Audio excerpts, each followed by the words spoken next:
I know this is some heavy news for most of my viewers, but I'm considering just unlisting some Rock-afire related videos off my channel. As I said on my YouTube community post section, I've never been all about the views and subscribers when creating YouTube content, but I'm starting to think it's a little ridiculous how I'm trapped in some algorithm bullshit. Of course, I'm talking about Rock-afire explosion content and how it's just plagued view counts on my original content and the type of audience that I get.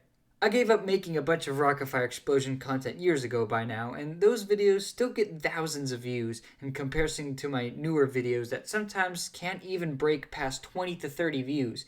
The unluckiest videos are forever stuck at 5 views and never get past it.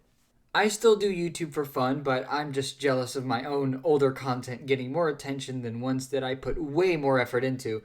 If I can get 45,000 views on a video, why can't I get the same attention on other videos? How come I have 1,320 plus subscribers and still can't even get more than 20 views on most of my content? Y'all are fake. I'm just tired of also attracting the wrong audience. I always get people, specifically little kids, who come to my channel and beg on their hands and knees for Rock-afire content. It doesn't happen constantly, but it happens way too often, and I think I'm ready to take another step in order to move on. I'm just going to unlist my Rock-afire content. This solution might not even do anything, but it would definitely get my message across. I really hope people come to understand why I'm coming to such a huge decision. I'm just beyond the Rock-afire now.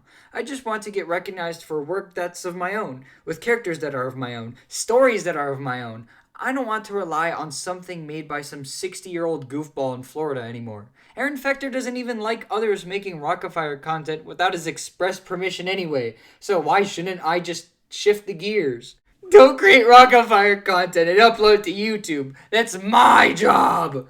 I don't mind that this stays up. If you get a license for me to do that, your opinions don't bother me. Just write me with a link to this video, and I will send you a serial number to post in your description. That will be a notice not only to anyone who watches this, but also to my legal team who take down unauthorized copyright uses when they find them. As you can see, Aaron Fechter has this dumb knack for needing to put a number on people's Rock-afire content. It was fun to rebel against it, but I'm using it as an excuse at this point. It's discouraging when you love something that someone else has created, and they don't let you create something inspired by their idea. If Aaron wants to gatekeep something, he should just create something new and original that doesn't have traction already. He is an inventor, isn't he? Why doesn't he just create something new to put a paywall over? Don't get me wrong. I've loved the attention and recognition that my Rock-afire explosion content gained over the years. I get so much love for the Rock-afire stuff. I've been recognized in real life at Billy Bob's Wonderland, and my most viewed stream is a stream I did at Billy Bob's Wonderland. It's all very great, but I feel bad that I get so much love in one place when I focus on making other things and no longer wish to work with what my viewers and subscribers want the most. Even YouTube wants me to make Rock-afire content. Even YouTube itself! How is that possible? A few months ago, YouTube introduced this new AI idea generator, which I do not condone at all in the first place. And upon booting it up, what does it suggest? Rock-afire content. What a slap to the face, honestly. Obviously, I would never make a video based on AI prompts, but this is just ridiculous. It won't even give me a prompt anyway if I type in, can we do something that's not Rock-afire explosion related? I tried messing with this thing to see if it would give me something different than Rock-afire. I typed in Legos. It suggests Lego Rock-afire. I already did that on my own. I typed in 3D printing. It gave me Rock-afire 3D printing ideas. Another idea I already had on my own. I went really far and I typed in women, and it gave me Rock-afire content ideas based on the prompt women. What the actual hell? This one doesn't even make any sense. Rock-afire's Guide to Transformers? What does that even mean? At least the last one's fine. I was sort of getting somewhere. I finally broke it with one prompt, and that was it. Mermaid Melody beats Rock-afire like rock clock scissors.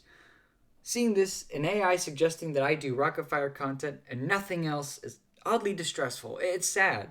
I sometimes feel like I should just move on to another platform. Start an entirely different channel for my original content. But that's stupid. I built my YouTube channel for 10 years. I'm not going to give up on it. Even if the algorithm is fucking things up for me, I'm still going to try and shift the true focus of the channel. even if it means wiping the problem area away. Another thing that's sad and tires me out is the Rock-afire fandom. There's a lot to unpack in that area, but I'd rather not get into it in too much detail. For the most part, the fandom is riddled with kids who shouldn't even be on the internet and really freaking wild and creepy people. The Rock-afire Explosion fandom is just a cesspool of pedophiles and snotty little kids. Both of those obviously shouldn't even be around each other. Even the cool millennials that are there to remember their childhood in the 80s get weird. There's some guy in the fandom who left his wife to date someone twice as young as him. That's really fucking weird, Travis, but I don't know the full story on that, so take that information with a grain of salt. There are so many weirdos in the fandom, a lot of toddlers who are obsessed with target locations, and the creator is a shit show of a man who won't let others enjoy his work unless they pay him 7 premiums. 1 for watching, 1 for the privilege, 3 for breathing, and 2 for having the high honor of paying to watch Aaron Fechter film himself sweat in a tank top and yap about his life for an hour. I also want to mention that the kids that watch my channel have actually affected my channel analytics. It's really flipping weird. There's this section where it shows me what my viewers also search for and what content they watch in order to inspire me. Last time I went to that section, I got jump scared by a bunch of content farm shit. I'm talking full on inflation, Cocomelon-esque characters, 1-hour Peppa Pig compilations. I'm not pandering to that shit. Never, ever. These kids are weird and infect everything.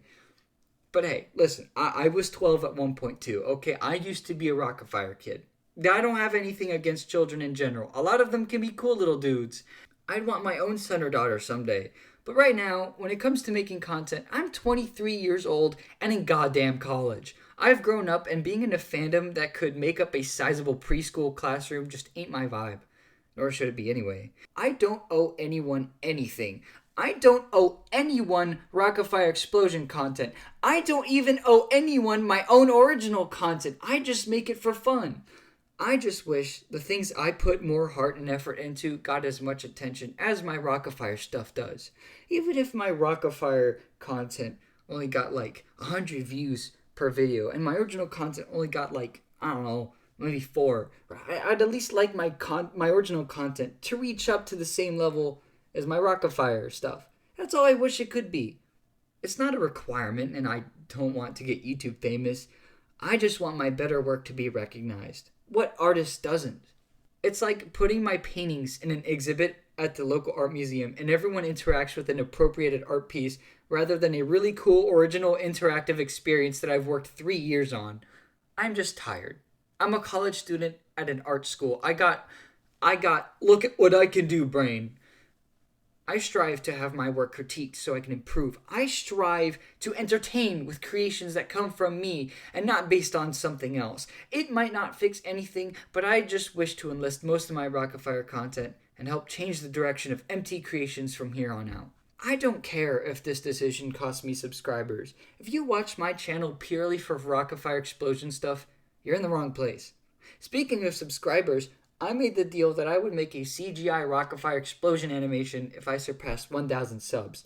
At this point, finishing that project would cause more harm than good for the channel. So I'm sticking to my decision. It's sad. Even for me, I was looking forward to making some Rock-afire content that I had in the barrel for a long time. But it's not healthy for the new direction and the new reach that I'm trying to gain. I hope everyone really understands my perspective. I'm sorry that's kind of devastating, but hey, if you still want to watch it, it's getting unlisted, not privatized. You can come watch all that stuff in this very back corner closet on my blog, on this very particular post. If some Rock-afire videos that are still standing get more problematic, I'll unlist those too, and they'll go to the same place. So, sorry, not sorry. Have a great day.